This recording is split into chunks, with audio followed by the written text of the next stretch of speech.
पहले बेटियों के विदा होने पर मां बाप की आंखें भर जाया करती थी, लेकिन अब बेटों को सौंपते वक्त भी मां बाप की रूह कांपने लगी, क्योंकि अब दूल्हा बनकर निकला बेटा कभी कभी कफन में लपक कर लौटने लगा। पहले मुस्कान रस्तोगी ने जिस तरह से अपने पति को मारकर ड्रम में डाल दिया, और अब मेघालय की सुनसान वादियों में राजा रघुवंशी के साथ जो कुछ हुआ उसने मानवता के रिश्ते को तार तार कर दिया, क्योंकि जो कुछ हुआ वो सिर्फ हत्या नहीं थी, वो उस भरोसे की चिता थी जिसे हम और आप शादी का नाम देते हैं। क्योंकि कातिल कोई बाहर से नहीं आया था, यह कातिल उसी सिंदूर में छिपा था जिसे प्यार का प्रतीक माना गया। राजा की शादी की तैयारियों की तस्वीरें देखकर मन सिहर उठता है। बहन के साथ जो वो ट्रांजिशनल वीडियोस बना रहा है, या पत्नी को जिस तरह सिंदूर लगा रहा है, या जिस तरह से वो मुस्कुरा रहा है, उसे देखकर मन में यह सवाल उठता है कि हे ईश्वर, अब भरोसा किस पे किया जाए? क्योंकि शादी 7 जन्मों के वचन की कहानी अब नहीं लगती। ऐसा लगता है कि मौजूदा दौर में शादी एक जुआ है, जहां दांव पर कभी भरोसा कभी जिंदगी होती। अगर आपकी किस्मत अच्छी है तो उस शादी में आपको प्यार मिल जाएगा, और अगर राजा जैसी किस्मत है तो आप अखबार की सुर्खियों में आ जाएंगे, जहां पर छपा होगा पति की हत्या पत्नी गिरफ्तार। शादी 7 फेरों के बंधन से कहीं ज्यादा 7 बार सोचने का फैसला बन गई है। इन सब के बीच मुस्कान हो या फिर सोनम, इन दोनों के पति और इन दोनों आशिकों के घर परिवार, पढ़ाई लिखाई, शक्ल सूरत सीरत कुछ भी देख लीजिए तो आपको यह एहसास होता है कि वाकई में प्यार अंधा होता है। क्योंकि अंधा ना होता तो इस तरह के लड़कों के लिए अपने पतियों को मारा ना जाए, और जिस तरह मारा गया है उसके बाद हमको यह समझ नहीं आ रहा कि इस प्यार को हम क्या नाम दें। इन दोनों को देखने के बाद यकीन होता है कि प्यार न सिर्फ अंधा होता है बल्कि बेशरम, बेसुध, बेहया और बेहुदा भी हो सकता है। वरना कौन सी घुट्टी पिलाई जाती है इन लड़कियों को कि एक पढ़ा लिखा, कमाऊ, सलीकेदार पति छोड़कर ऐसे फटीचर और छपरी लोगों को वो गले लगाती है और इनके लिए अपने पतियों को मार डालती है। मुस्कान हो या सोनम, आप इनके लड़कों के चैन पर मत जाइएगा, आप जाइए उस बात पर कि इन्होंने किसको छोड़ा है। इनके त्याग को देखिए, और इनको देखकर यह एहसास होता है कि सच में कई बार इंसान आंखों से नहीं मानो गटर से देखता है।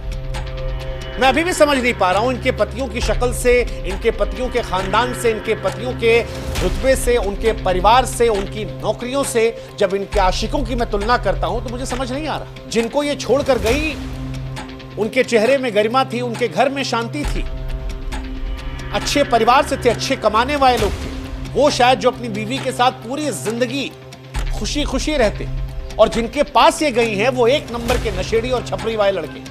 और अगर इसको प्यार कहते हैं तो यकीन मानिए प्यार अंधा नहीं, प्यार विकलांग,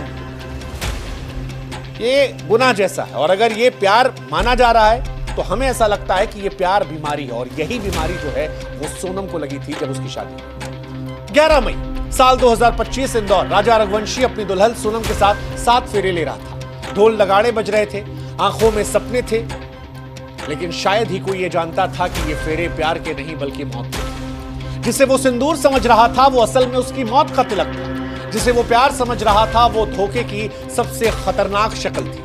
शादी के 9 दिन बाद ही 20 मई को सोनम अपने पति से कहती है कि मुझे मेघालय घूमना है, कामाख्या जाना है, शिलोंग जाना है, हरियालियां देखनी है, हनीमून का साथ मिलकर मजा लेंगे। पति को एहसास नहीं होता है कि यह सुनियोजित हत्या का जाल था। पति कहता है कि ठीक है, एक बार मम्मी से बात कर लेते हैं, लेकिन लड़की कहती कि नहीं, मैंने टिकट बुक कर दी, अब जाना ही पड़ेगा। लड़के की मां उसे रोकने की कोशिश करती है, लेकिन लड़का नई नवेली पत्नी की पहली जिद के सामने हार जाता है और फिर अपनी पत्नी के साथ चला जाता है।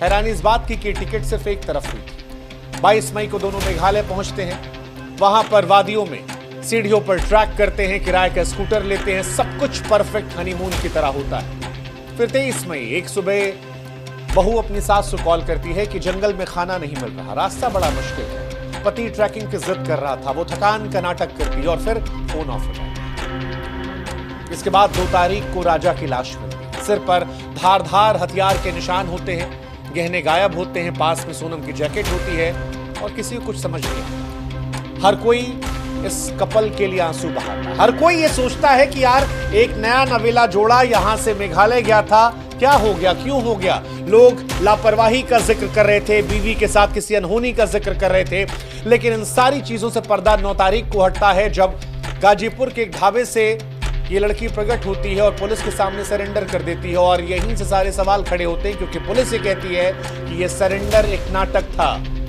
हत्या किसी और ने नहीं सोनम ने की थी और सोनम ने प्लान करके उसे पहले मेघालय बुलाया, फिर खाई तक ले गई, फिर अपने साथियों के साथ मिलकर उसकी हत्या की और हत्या के बाद वहां से निकल गई। पुलिस कह रही है कि कोई ड्रामा नहीं, स्क्रिप्टेड मर्डर था। सोनम का राज कुशवाहा के साथ अफेयर था, शादी हुई लेकिन उसका दिल दिमाग राज के पास था और बार बार सीसीटीवी फुटेज में भी वो दिखाई पड़ती है। इनफैक्ट आपको जानकर हैरानी होगी कि वहां पर एक टूरिस्ट गाइड ने भी कहा कि जब ये लोग हनीमून मना रहे थे उस वक्त और भी लोग वहां हैं। सोनम अभी भी कह रही कि मैं बेगुनाह हूं, पीड़ित हूं, अपहरण हुआ था, लेकिन पुलिस सवाल पूछ रही कि बहन वहां से यहां पहुंच गई, तुम्हारे शरीर पर एक खरोच नहीं, तुम्हारे पति की लाश को चाकुओं से छलनी कर दिया गया, तुम पूरी तरह से बेदाग हो। शिलोंग से गाजीपुर की दूरी 1162 किलोमीटर है, तुम्हें वहां तक कोई थाना नहीं मिला, तुम्हारे गहने कहां गए। और सबसे बड़ा सवाल, अगर तुम बेगुनाह थी तो फिर बाकी अपराधियों के पकड़े जाने के बाद ही सामने। राजा की मां संगीता की आंखें सूख चुकी हैं। वो बार बार कह रही है कि मेरे बेटे ने इस पर भरोसा किया, मेरा लाल छीन कर चला गया, फूट फूट कर रो रही है। भाई कह रहा है कि हमें नहीं पता था कि हम अपने भाई को हनीमून पर नहीं बल्कि मौत के सफर पर भेज रहे हैं। उधर राजा और सोनम की शादी का वीडियो भी डराता है। जिस तरह से राजा रस्में निभा रहा था, हंस रहा था, मुस्कुरा रहा था, मेहमानों के बीच अपनी दुल्हन को प्यार से देख रहा था, उसके बाद लोगों को शादी से डर लगने लगा है। लोग कह रहे हैं कि क्या मजबूरी थी, अगर लड़की को शादी नहीं करनी थी तो वो छोड़ सकती थी, परिवार से बगावत कर सकती थी, लेकिन शादी के 10 दिन के अंदर अपने पति को मारना कहां से जायज है। अगर आज से प्यार था तो वो भाग जाती, पति से तलाक ले लेती, लेकिन एक माँ का बेटा, एक बहन का भाई, एक परिवार का सहारा आखिर क्यों छीन लिया गया, क्यों शादी जैसे पवित्र बंधन को दागदार कर दिया गया। हालांकि ये घटना सिर्फ राजा की हत्या नहीं है, जैसा कि हमने पहले भी कहा कि ये उस भरोसे का कत्ल है जिसे हमने शादी का नाम दिया, क्योंकि आज प्यार, शादी, भरोसा, इन सब पर सवाल है। माँ बाप का दबाव, समाज का बोझ, लोग क्या कहेंगे, ये सोच जिंदगियां छीन रही है। सोनम की शादी जबरदस्ती हुई या नहीं ये एक सवाल है, लेकिन जो रास्ता उसने चुना, धोखे का, साजिश का, खून का, वो किसी भी मजबूरी का जवाब नहीं हो सकता।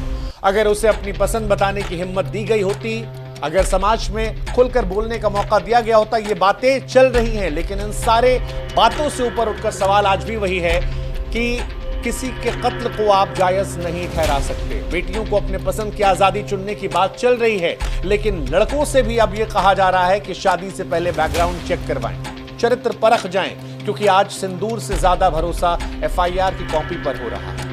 सुहागरात के तकिए के नीचे कभी भी खंजर छिपा हो सकता है, क्योंकि शादी अब 7 जन्मों का केवल बंधन नहीं, केवल एक रस्म नहीं, बल्कि कई बार एक ऐसा फैसला भी है जिसमें एक गलती पूरे परिवार को बर्बाद कर सकती है, किसी की जिंदगी को उससे छीन सकती है। और इसीलिए आज कई सवाल हमारे सवाल ये कि क्या बेटों को भी शादी करने से पहले आगाह करना होगा?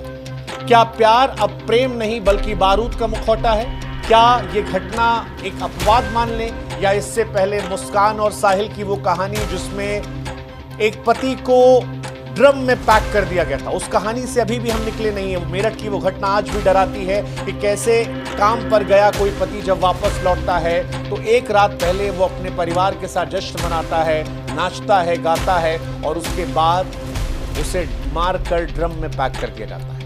ये घटनाएं क्या अपवाद हैं या समाज की बदलती मानसिकता का सबूत? क्या शादी से पहले अब केवल कुंडली नहीं बल्कि क्रिमिनल रिकॉर्ड को मिलाना भी जरूरी है?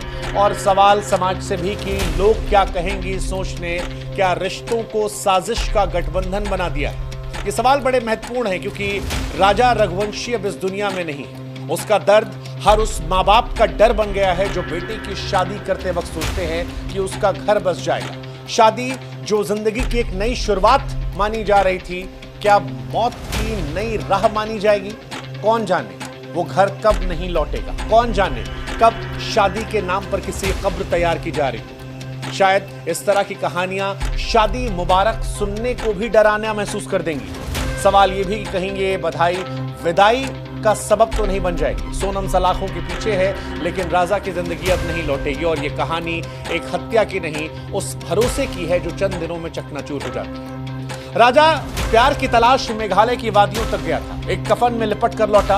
उसकी आत्मा भी शायद आज यही पूछ रही होगी कि मेरी क्या गलती है। माँ बाप के कहने पर शादी की, परिवार के साथ खुशियां मनाई, बीवी मिली, उसकी पहली जिद मानी, माँ बाप से लड़कर दूर वादियों में जाकर जश्न मनाने की सोची, लेकिन इन सब के बीच उसकी जिंदगी छीन गई। ये सवाल बड़ा महत्वपूर्ण है और जवाब के नाम पर सिर्फ सन्नाटा।